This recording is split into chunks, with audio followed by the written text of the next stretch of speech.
wakati wa mradi wako kwa Afrika tumazwano kubetsera kuzorozali kuchiyotera Afrika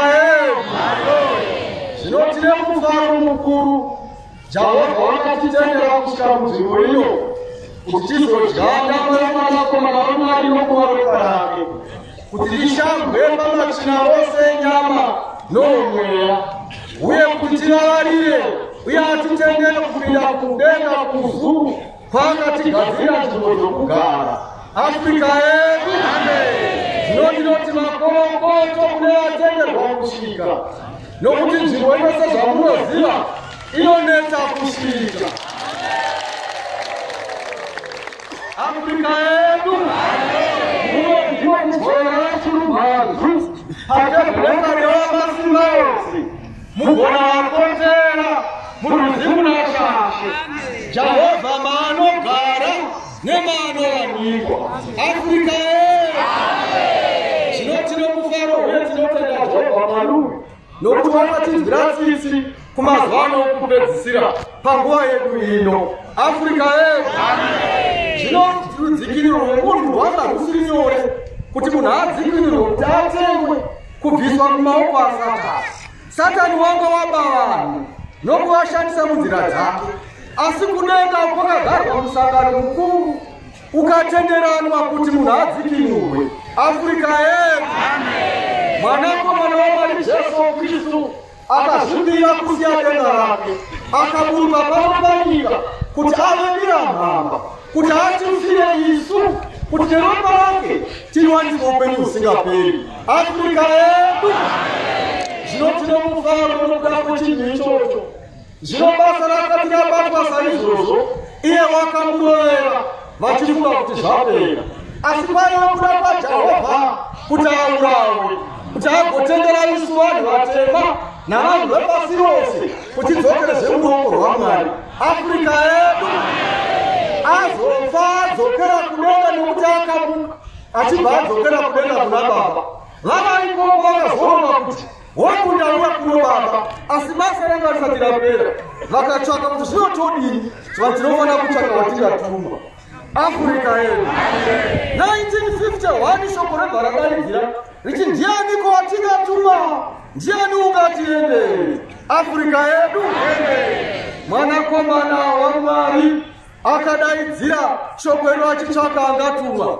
Iye wakatuma kuMwazha waAfrica akadaidza, akanzwa inzwi iroro ari pachimeme. Afrika yedu muna 1951 akabvuma kutumwa, akauya kuti apedzise basa iri, kuti aise vanhu kumusha kuna Baba. Afrika yedu, zvino ndinotenda kwazvo nekusvika kwaita vanhu, uye nevamwe vachiri kusvika vari kuuyawo, nevamwe vasvika pano kuti vazorwa ropa raMwari, vazorwa ropa raJesu nokudya nyama yake. Afrika yedu, zvino izvi zvazvina kureruka, zvinhu zvakaitwa nokuda kwokushinga.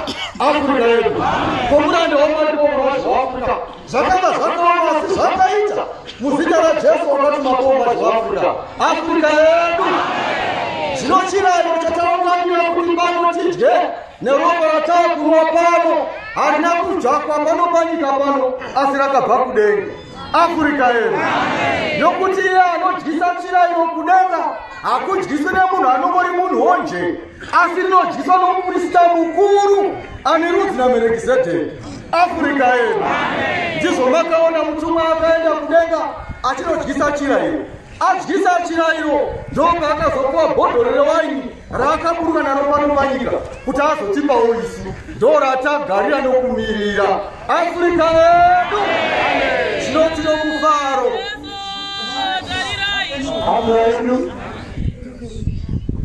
Afrika yedu,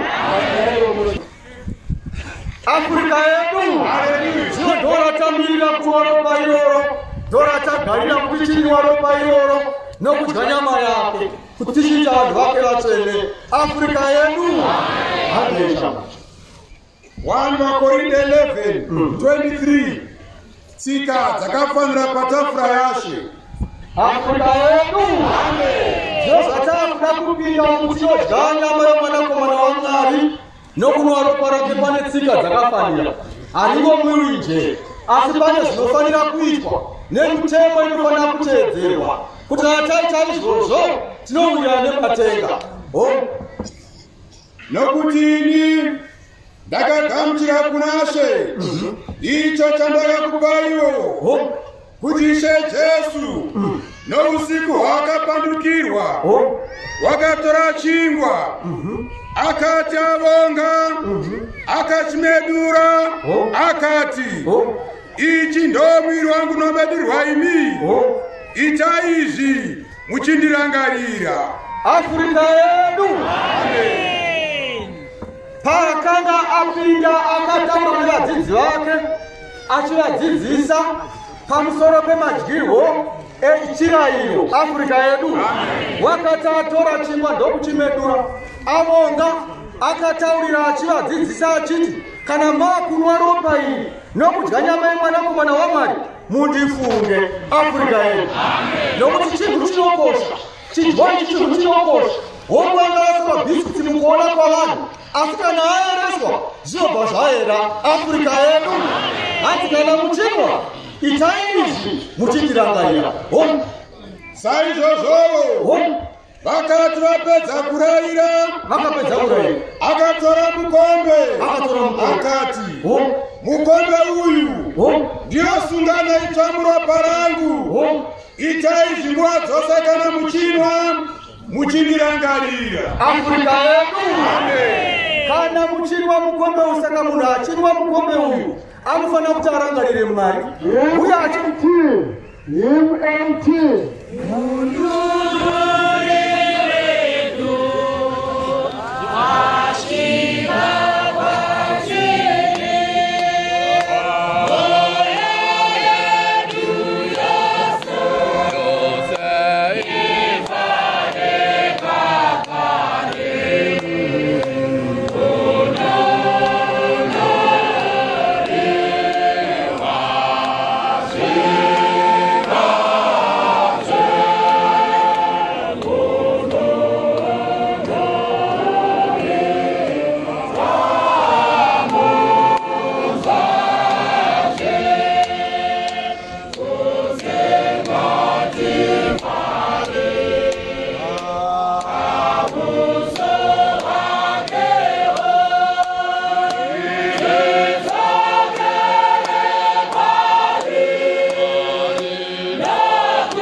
Afrika yedu yanokuti masairi rakagadzirwa naMwari kumazuva akare kare.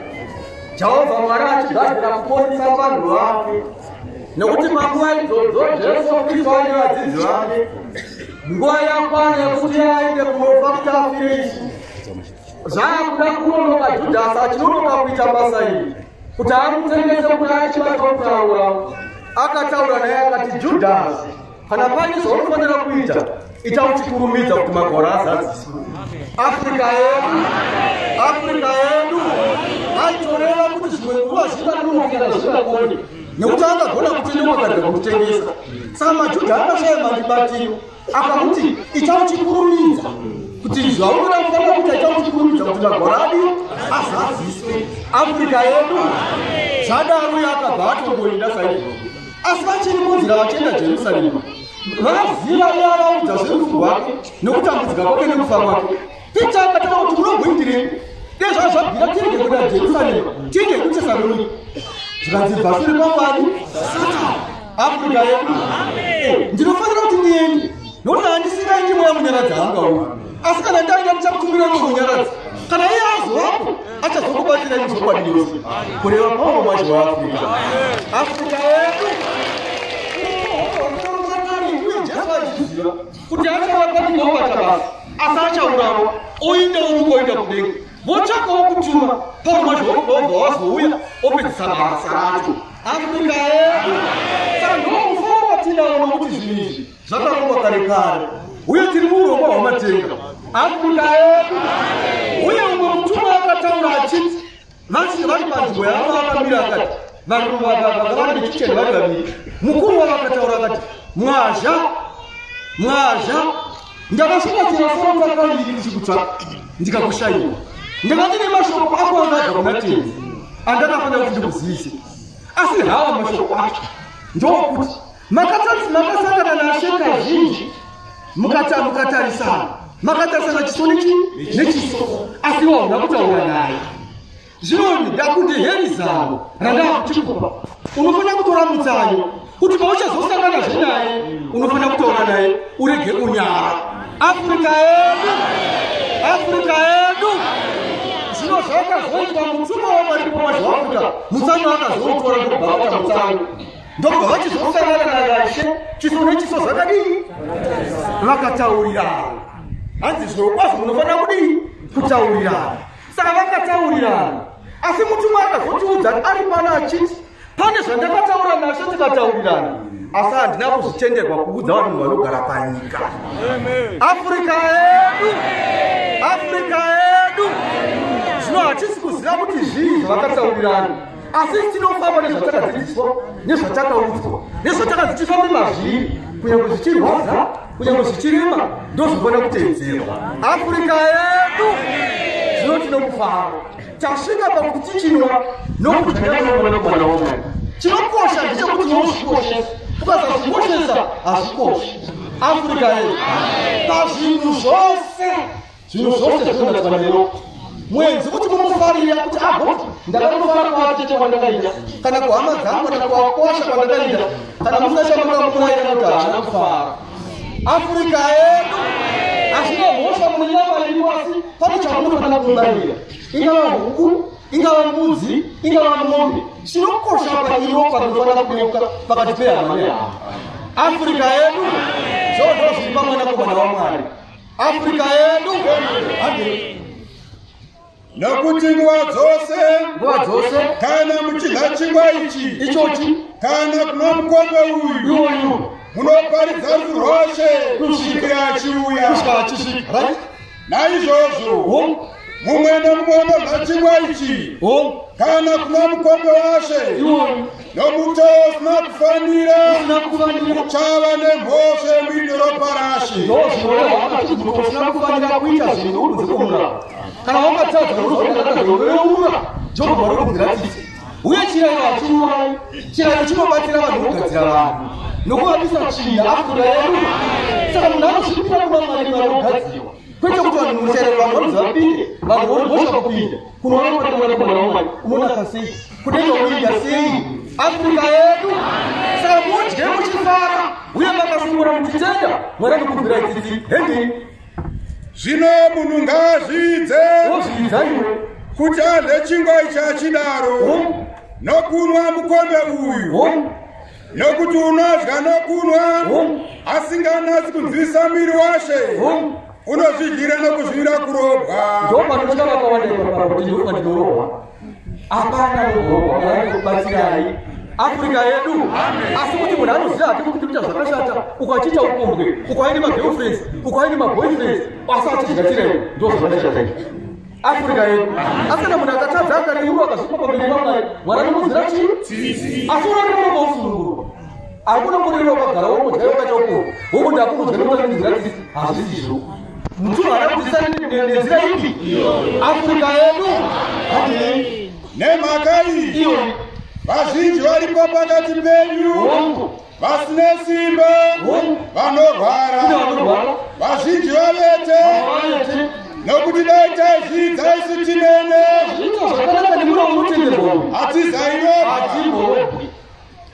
zvino kana tichitongwa tinorangwa nashe kuti tirege kutongerwa kuraswa pamwe chete nenyika naizvozvo hama dzangu kana muchirungamira pakugamiriranayi kana munhu ane nzara ngaze kumusha kwake. Afrika yedu yatinotenda kwazvo kuti hapadi kuti vanhu vatsingirirane. Chirayiro chakatemwa chinotengwa musangano rwavaposteri vaafrica hachiperi. Mukasatodya kuregai asi chinenge chirimo. Saka hapadi kuti vanhu vatsingirirane vachimhanyirana nokuti vachifunga kuti tinozopera. Hakuna muhistory yekunamatana musangano iro pakanzi chinda yenyu chirayiro chapera mozigagore rinowo. Hakuna zvakadaro. Afrika yedu saka munopanana mukana. Afrika yedu kana munhu apinda mukatumwa akupinda muchirayiro pane mitsetse inenge yakarongwa. Vanhu vanofanira mitsetse vasingatsikani. Vofamba zvakanaka kunopfugama pamitsetse yakatarwa mukati mejecha. Unounga kunopfugama pajecha wotora ruoko rwako rwerudyi urwu woisa pamusoro pedhoruboshwe wakadai zvandakaita izvi. Kana wadaro izvozvezvo kuna vanova nechipapata woisa muruoko rwako wokanda mukanwa wotsenga womedza wodzikisa rowo maoko ako. Kuna anozoya akabata mukombe wokupa mukombe wonwa. Afrika yedu wakafara wakasungunuka. Afrika yedu kana zvadaro chechasara kuda kwangu wakuipa ndo basa rinenge riripo. Afrika yedu tinotenda Mwari vanhu vachatendera kufamba sezvakadzidziswa. Kudzai Jehovha, kudzai Jehovha. Hymn 30.